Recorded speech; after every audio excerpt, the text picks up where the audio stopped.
നമുക്കറിയാം പൊതുപ്രവർത്തകയായ ലതിക സുഭാഷിനെ നമുക്കെല്ലാം അറിയാവുന്നതാണ്. എന്നാൽ പാചക വിദഗ്ധയായ ലതിക സുഭാഷിനെയാണ് നമ്മൾ ഇന്നിനി കൂടുതൽ അറിയാൻ പോകുന്നത്, അല്ലേ എൽദോ? അതെ, കോട്ടയത്താർക്ക് ഏറെക്കുറെ അറിയാവുന്ന ഒരു പേരാണ് ഇപ്പോൾ ലതികാസ് കിച്ചൺ.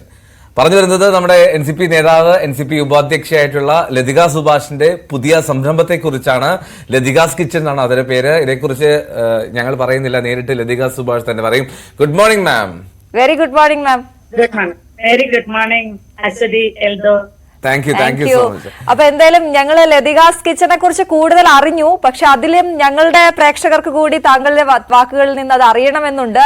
ഇങ്ങനെ ഇപ്പൊ നാടെങ്കും കേട്ടോണ്ടിരിക്കുകയാണ് ലതികാസ് കിച്ചൺ എന്ന് പറയുമ്പോ. അപ്പൊ അടുക്കള അത്ര മോശം കാര്യമല്ല, അല്ലെ? ബാക്ക് ടു അടുക്കള എന്നുള്ളതാണ് നമ്മള്.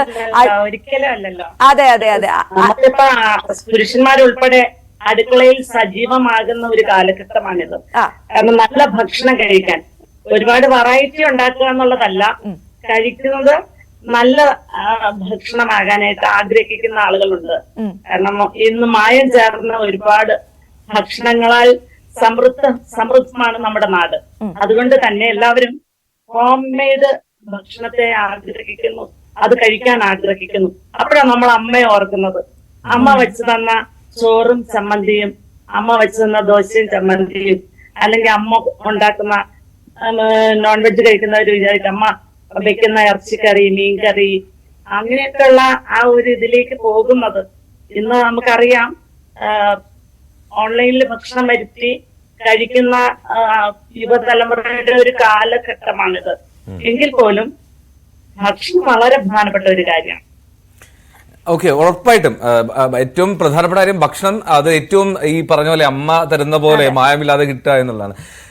ലതിക മാം, ഈ പൊതുപ്രവർത്തന രംഗത്ത് ഇത്രയും വർഷങ്ങൾ, പതിറ്റാണ്ടുകളായി, ഇതിനിടയിൽ ഈ പാചകത്തിനൊക്കെ സമയം ഉണ്ടായിരുന്നോ?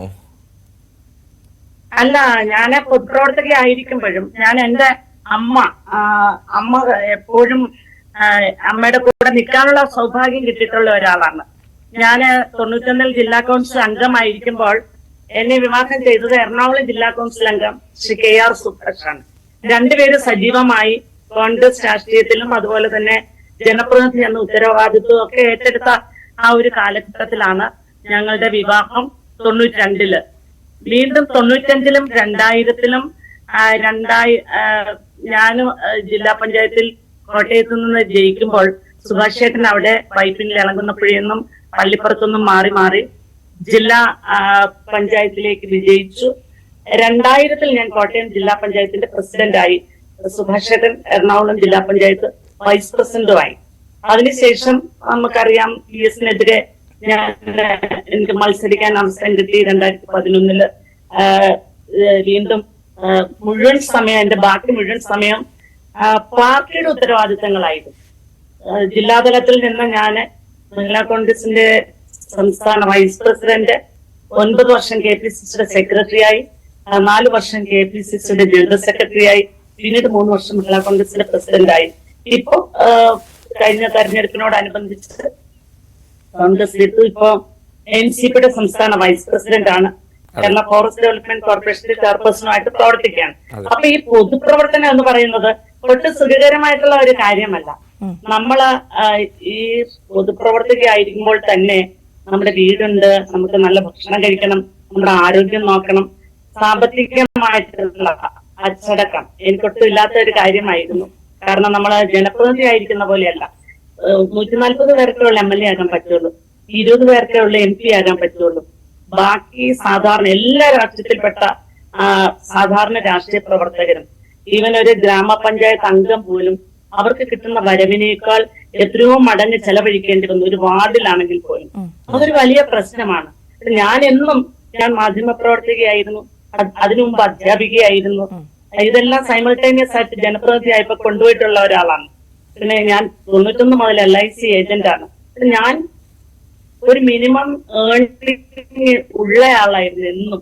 കാരണം ഹസ്ബൻഡും പൊതുപ്രവർത്തകനും മറ്റൊരു ജില്ലയിലായതുകൊണ്ട് അദ്ദേഹത്തെ ബുദ്ധിമുട്ടിക്കാൻ സാധിക്കില്ല. പിന്നെ എന്റെ അച്ഛനും അമ്മയും എന്റെ ഒപ്പം ഉണ്ടായിരുന്നു. അച്ഛൻ ഒരു PWD റിട്ടയർഡ് ഉദ്യോഗസ്ഥനായി ആയിരുന്നു. രണ്ടുപേരും മരിച്ചുപോയി.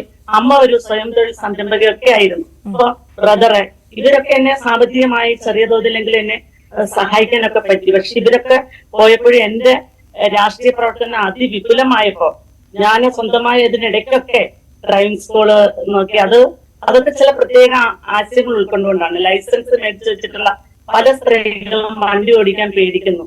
അപ്പോ അത് കഴിഞ്ഞ് കുറച്ച് പൈനാപ്പിൾ കൃഷിയുടെ കാര്യം നോക്കി. പക്ഷെ ഇതിനൊന്നും അപ്പോഴും നിലവിലുള്ള LIC ഏജൻസി ഉണ്ടെങ്കിലും വരവിനേക്കാൾ വലിയ ഒരു തുക നമുക്ക് പൊതുപ്രവർത്തനത്തിന് ചെലവാകും. ഒരു പുരുഷനും ഒരു സ്ത്രീയും പൊതുപ്രവർത്തനം നടത്തുന്ന തമ്മിൽ വ്യത്യാസമുണ്ട്. പുരുഷന് 1 രൂപ ചെലവാക്കുന്ന സമയത്ത് മുഴുവൻ സമയ പൊതുപ്രവർത്തനം, കാര്യമായ പൊതുപ്രവർത്തനം ഉണ്ടെങ്കിൽ ഒരു സ്ത്രീക്ക് 5 രൂപ ചെലവാകും.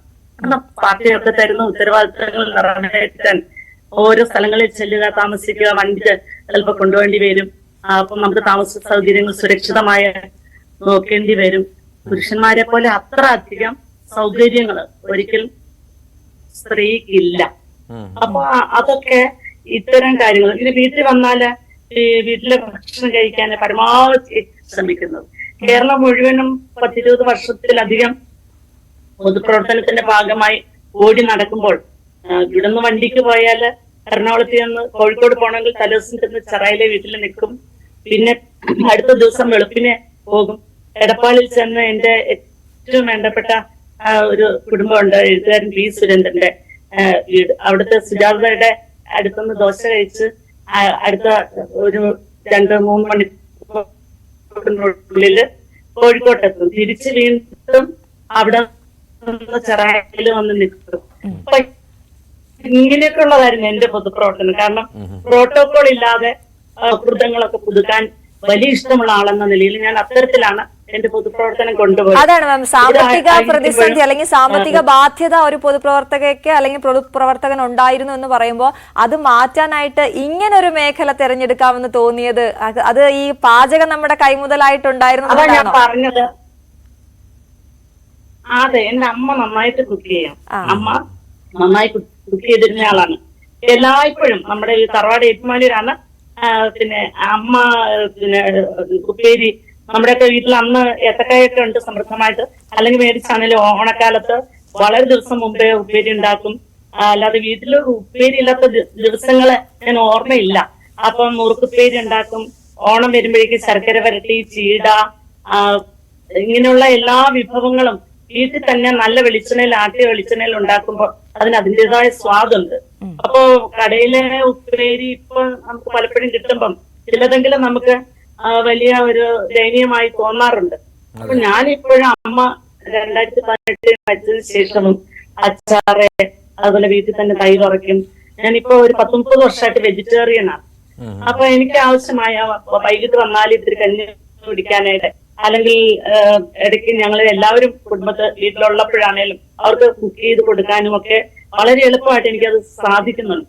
അപ്പൊ പാചകത്തോടെ ഒരു പ്രത്യേക പാഷൻ എനിക്കുണ്ട്. അതുകൊണ്ട് പാചകം തെരഞ്ഞെടുത്തതും അതുപോലെ നല്ല ഭക്ഷണം നല്ല രീതിയിൽ ഉണ്ടാക്കി കൊടുക്കാനായിട്ട് കഴിയണം. നമ്മൾ പറയാറില്ലേ എണ്ണയ്ക്കകത്ത മായം അല്ലാത്ത കാര്യങ്ങളൊക്കെ നമ്മൾ കേൾക്കാറില്ലേ. അപ്പൊ അതിനപ്പുറത്ത് ഒരു നല്ല ഭക്ഷണം.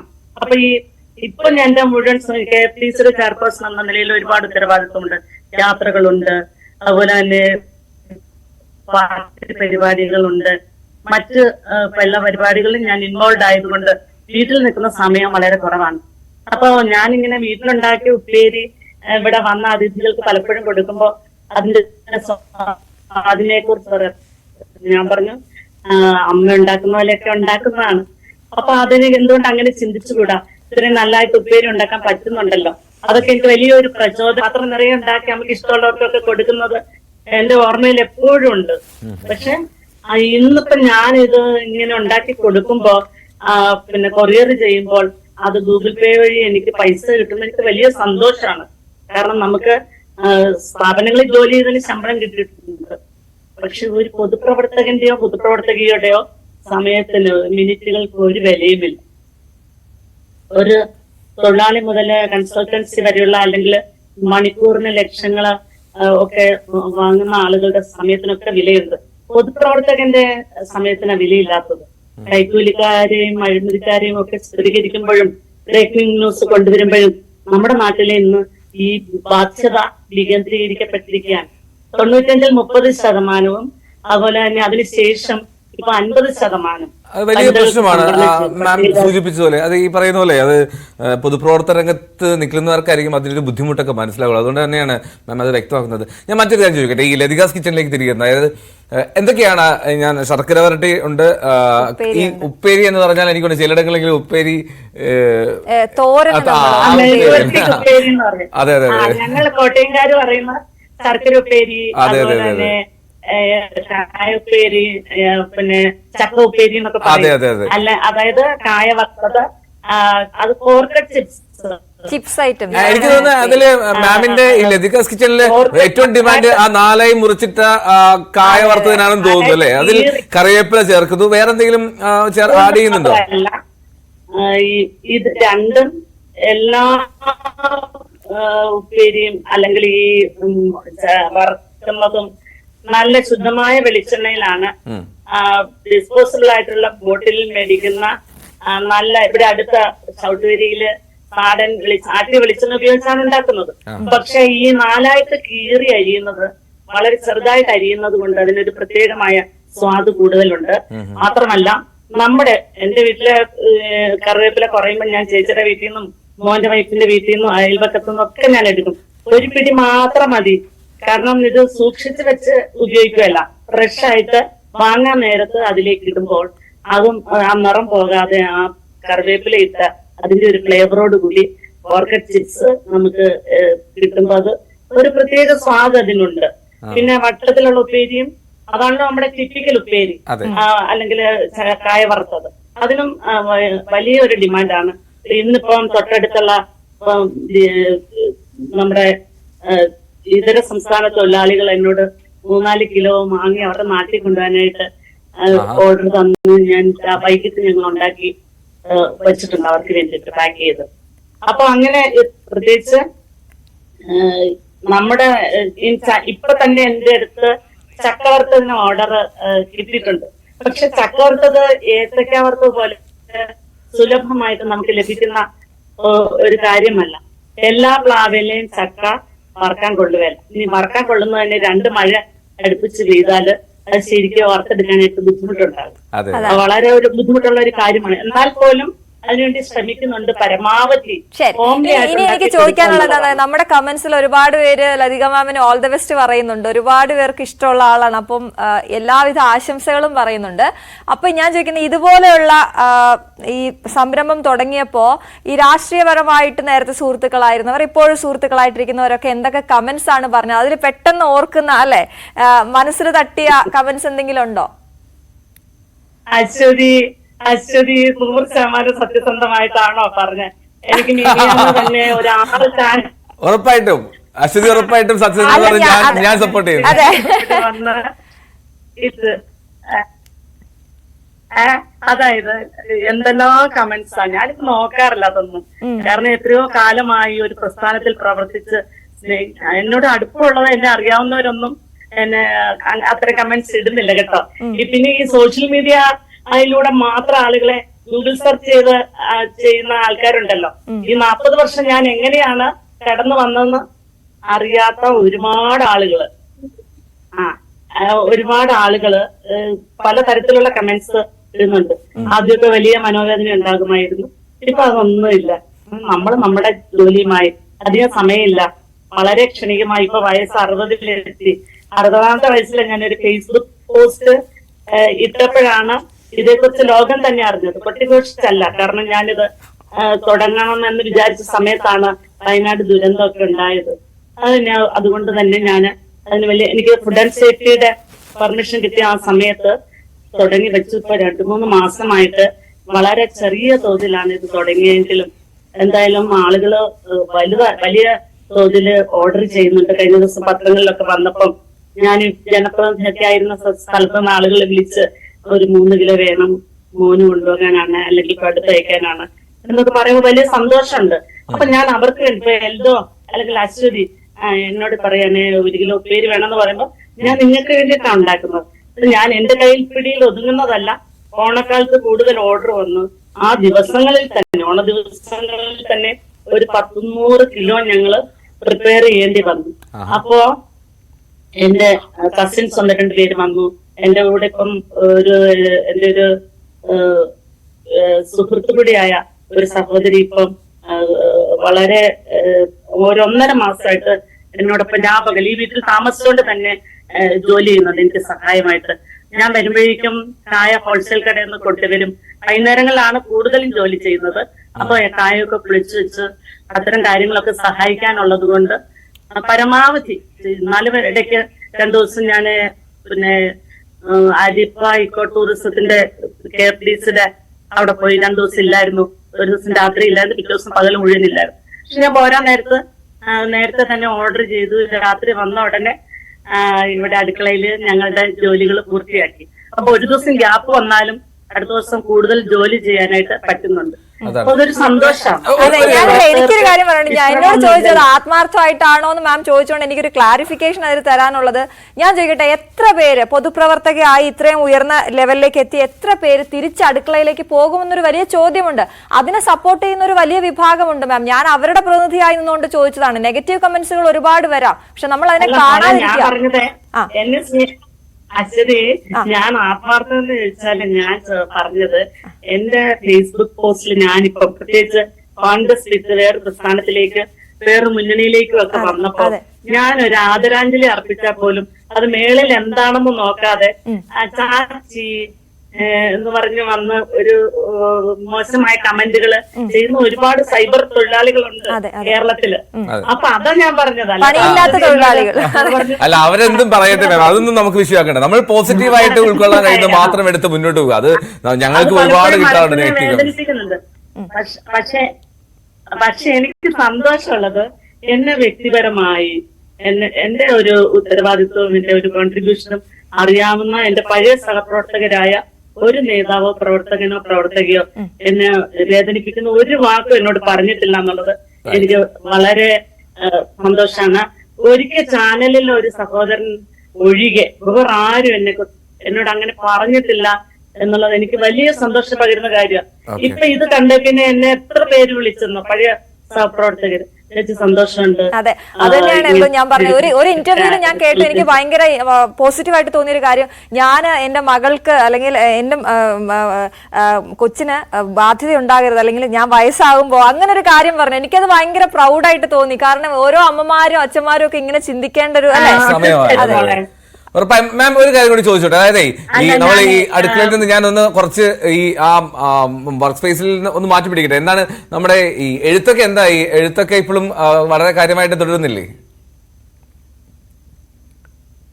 എഴുത്ത് 2 പുസ്തകങ്ങള് ഞാന് ഗുരു നിത്യചൈതന്യയുടെ ഒരു ഡിസൈപ്പിൾ ആണ്. ഞാൻ പത്രപ്രവർത്തനം ഒക്കെ പഠിച്ച കാലഘട്ടത്തിലൊക്കെ അദ്ദേഹമായിട്ടുള്ള ഒരു വലിയ ബന്ധം തീർച്ചയായിട്ടും ഉണ്ട്. അതുകൊണ്ട് തന്നെ ഗുരുദേവ ദർശനങ്ങളൊക്കെ കുറെ ചെറുതായിട്ടെങ്കിലും ഒന്ന് നോക്കാൻ പറ്റി. 2 പുസ്തകങ്ങൾ എഴുതിയിട്ടുണ്ട്, കഥ പോലെ ജീവിതം. അതുപോലെ ആദ്യം ബാലസാഹിത്യത്തിലായിരുന്നു എന്റെ തുടക്കം പത്രപ്രവർത്തനം. അപ്പോ അണ്ണാറക്കണ്ണനും കൂട്ടുകാരെന്ന് പറഞ്ഞ് ഞാൻ അന്ന് എഴുതിയ കുറെ കുട്ടികൾക്കുള്ള കഥകളും വായിച്ചു കൊടുക്കാൻ കഥകൾ ഉൾപ്പെടെയുള്ള 2 പുസ്തകങ്ങൾ പബ്ലിഷ് ചെയ്തിട്ടുണ്ട്. അതുപോലെ തന്നെ തലമുണ്ടനത്തിന്റെ രാഷ്ട്രീയം ഞാനിങ്ങനെ അത് കുറച്ച് പ്രിപ്പയർ ചെയ്ത് വച്ചിട്ടുണ്ട്. ഈ തിരക്കിനിടയിൽ പൂർത്തിയായിട്ടില്ല. ആ പുസ്തകത്തിന്റെ കാര്യങ്ങളും ഉണ്ട്. ഇതിനെല്ലാത്തിനും ബേസ് പ്രധാനപ്പെട്ട ഒരു ഘടകം പണമാണ്. ഞാൻ വളരെ ഗൗരവമായിട്ട് പറയുകയാണ്, നമ്മുടെ നാട്ടില് പണ്ടത്തെ പോലെ പണ്ട് കർഷകരുടെ ബുദ്ധിമുട്ട് ഇതൊക്കെ പറയുമെങ്കിലും പിന്നീട് മക്കളെ നഴ്സിങ്ങിനും എഞ്ചിനീയറിങ്ങിനും മെഡിസിനും പഠിപ്പിക്കാനായിട്ട് ലോൺ എടുത്ത് പാരന്റ്സ് ബാധ്യതയായി. ഇന്നിപ്പോ കേരളത്തിൽ അടുത്തു വരുന്ന തദ്ദേശ സ്വയംഭരണ സ്ഥാപനങ്ങളുടെ തെരഞ്ഞെടുപ്പില് ഏതാണ്ട് 1000കണക്കിന് സ്ത്രീകള് പൊതുരംഗത്തേക്ക് ഇറങ്ങും. SC/ST വിഭാഗത്തിൽപ്പെട്ടവരുൾപ്പെടെ അവരുടെ വിഭാഗത്തിൽപ്പെട്ട വനിതകൾ ഉൾപ്പെടെ പൊതുരംഗത്തേക്ക് ഇറങ്ങും. ഇത്ര വളരെ ചെറിയ പ്രായം മുതൽ പൊതുപ്രവർത്തനത്തിന് ഇറങ്ങിയത് കൊണ്ട് അപവാദം കേൾക്കുമ്പോഴും അല്ലെ മോശമായ കമന്റുകളൊക്കെ വരുമ്പോഴും അതിനെ അതിജീവിക്കാനായിട്ട് നമുക്കൊക്കെ പറ്റുന്നുണ്ട്. എത്രയോ നിങ്ങളൊന്ന് അന്വേഷിച്ച് നോക്കൂ, ഒന്ന് സെർച്ച് ചെയ്ത് നോക്കൂ, എത്ര പേര് ഇതിനകത്ത് ഡ്രോപ്പ് ഔട്ട്സ് ഉണ്ട്. പഞ്ചായത്ത് തെരഞ്ഞെടുപ്പിലൊക്കെ മത്സരിച്ച് അതുപോലെ തന്നെ സാമ്പത്തിക ബാധ്യത. ഒരു വാർഡില് ആ വാർഡിലെ കാര്യങ്ങൾ നോക്കുമ്പം പിന്നെ ഇലക്ട്രിക് പോസ്റ്റില് ലൈറ്റ് ഇട്ടില്ല എങ്കിൽ ആ വാർഡ് മെമ്പറെ ആളുകൾ കുറ്റം പറയും. അതെ. അപ്പൊ പല പുരുഷന്മാരും കയ്യിൽ നിന്ന് പൈസ എടുത്തായിരുന്നു. സ്ത്രീകൾ അതിന് തുനിയുമ്പോൾ പലപ്പോഴും അവർ സാമ്പത്തിക സ്വാശ്രയത്വം ഇല്ലാത്തവരാണ്, ഭർത്താവിനെ ആശ്രയിക്കേണ്ടി വരും. ഈ പരിപാടി ഇതുകൊണ്ട് നിർത്തിക്കോ, ഇനി പോകണ്ട എന്ന് പറഞ്ഞു എത്രയോ പേര് തിരിച്ചു പോകുന്നു, കഴിവുള്ള സ്ത്രീകള്. അപ്പൊ പൊതുപ്രവർത്തകർക്ക് വരുമാനം നിർബന്ധമായിട്ടും വേണം. ഞാൻ പറഞ്ഞല്ലോ, എല്ലാ കാലത്തും കൃത്യമായ വരുമാനം ഉണ്ടായിരുന്ന എനിക്ക്, എന്റെ പഴയ, നിങ്ങൾ ഒക്കെ അറിയാം, പണ്ടത്തെ കാലത്ത് എന്റെ ബാങ്ക് ബാലൻസ് ഇല്ലെങ്കിലും ബാങ്കിൽ ബാധ്യത ഇല്ലായിരുന്നു. പക്ഷെ നല്ല ബാധ്യത ഇപ്പൊ എനിക്കുണ്ട്. അപ്പോ സ്ത്രീക്ക് ഇപ്പൊ ആണുങ്ങളെ ചോദിക്കുന്നത്, പൊതുക്കാര്യത്തിന് പോലും ആളുകളോട് കോൺട്രിബ്യൂഷൻ ഒക്കെ മേടിക്കുന്ന കാര്യത്തില്, പ്രത്യേകിച്ച് ഞാൻ പ്രവർത്തിച്ച പ്രസ്ഥാനങ്ങളിലൊക്കെ വലിയ ബുദ്ധിമുട്ടാണ്. അപ്പൊ ഗാന്ധിജി ഒക്കെ ചെയ്ത പോലെയുള്ള എല്ലാവരുടെയും കൂടി ഒരു സഹകരണത്തോടു കൂടിയുള്ള പരിപാടികൾ ആവിഷ്കരിക്കാൻ നമുക്ക് എന്തുകൊണ്ടും നമ്മുടെ രാഷ്ട്രീയക്കാർക്ക് ഇന്ന് അതിന് പൂർണ്ണമായും കഴിയുന്നില്ല. അതുകൊണ്ട് തന്നെ പൊതുകാര്യത്തിന് പോലും നമ്മുടെ വ്യക്തിപരമായ കാര്യങ്ങൾ ഞാൻ പലപ്പോഴും ആലോചിക്കാറുണ്ട്. ഒരു ദിവസം പുറത്തു പോയില്ലായിരുന്നെങ്കിൽ 60 രൂപ ലാഭിക്കാമായിരുന്നല്ലോ.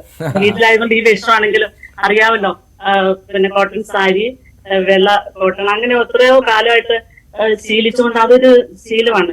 ഞാൻ കഴുകിയാ കൊടുക്കുന്ന സാരി, പക്ഷെ അത് പശമുക്കി തേക്കുന്നതിന് 60 രൂപയാകും. മനസ്സിലായോ? അപ്പൊ എന്റെ അമ്മയുള്ളപ്പോ പറയായിരുന്നു, കൊള്ളാവടി ആറ്റി കളഞ്ഞിട്ട് അരിക്ക് തപ്പുവാണോ എന്ന് ചോദിക്കും. കാരണം പെമ്പിളി ഒരുമ സമരത്തിന് 13 പ്രാവശ്യം ഞാൻ എന്റെ പഴയ അന്നത്തെ ആ ഇന്നോവയില്, ഞാൻ ഒരു പ്രോട്ടോകോൾ ഒന്നും ഉള്ള ആളല്ല, ഞാൻ മൂന്നാറിൽ പോയി ആ സമരത്തിന് രാപ്പകൽ അവരുടെ ഒപ്പം ഇരുന്നത്. കോട്ടയത്ത് നിന്ന് 13 തവണ ഞാൻ മൂന്നാറിൽ പോയി. അപ്പൊ ഇതുപോലെ കേരളം മുഴുവനും യാത്ര ചെയ്ത എനിക്ക് ഒരുപാട് ചെലവ് ഒക്കെ ഉണ്ടെന്ന് അറിയാം. ദയവേദി ക്ഷമിക്കുക, ഇടപെട്ടതിന്. നമ്മൾ ഈ സമയപരിമിതി കൊണ്ടാണ് കേട്ടോ. അപ്പൊ എന്നാലും ഈ പ്രതിസന്ധികളൊക്കെ മറികടക്കും മാം. അത് ഈ പറയുന്ന പോലെ അതിനൊക്കെ ഒരു സമയമുണ്ടല്ലോ എല്ലാം. അപ്പോ ഈ ഒരു വലിയ പ്രസ്ഥാനത്തിലേക്ക് ഈ ലതികാസ് കിച്ചൻ ഉയരട്ടെ എന്നുള്ളതാണ്. ലതികാസ് കിച്ചൻ കോട്ടയത്ത് മാത്രം ഒതുങ്ങേണ്ടതല്ല, ഞങ്ങൾ എല്ലാവരിലേക്കും ഇത് എത്തണം. ഏറ്റവും അടുത്ത സമയത്ത് തന്നെ. ഒരുപാട് സന്തോഷം മോർണിംഗ് വൈബ്സിൽ പങ്കെടുത്തതിന്. Thank you so much. ഉറപ്പായിട്ടും ഉറപ്പായിട്ടും thank you so much ma'am. എന്തായാലും ഇനിയും വീണ്ടും വിഷസ് മാത്രം നേരുന്നു. ലതിക സുഭാഷ് വലിയൊരു എന്തോ കേട്ടില്ല. അഡ്രസ് അയച്ചു തന്നാൽ മതി, ഉറപ്പായും അഡ്രസ് ഞാൻ ഇന്ന് തന്നെ അയച്ചു തരുന്നതാണ്. Thank you ma'am, thank you so much. എനിക്ക് 4 വറുത്ത കായപ്പേര് മതി കേട്ടോ. എൽദോ ഓർഡറും ചെയ്ത്. Thank you ma'am, thank you, all the best. Thank you.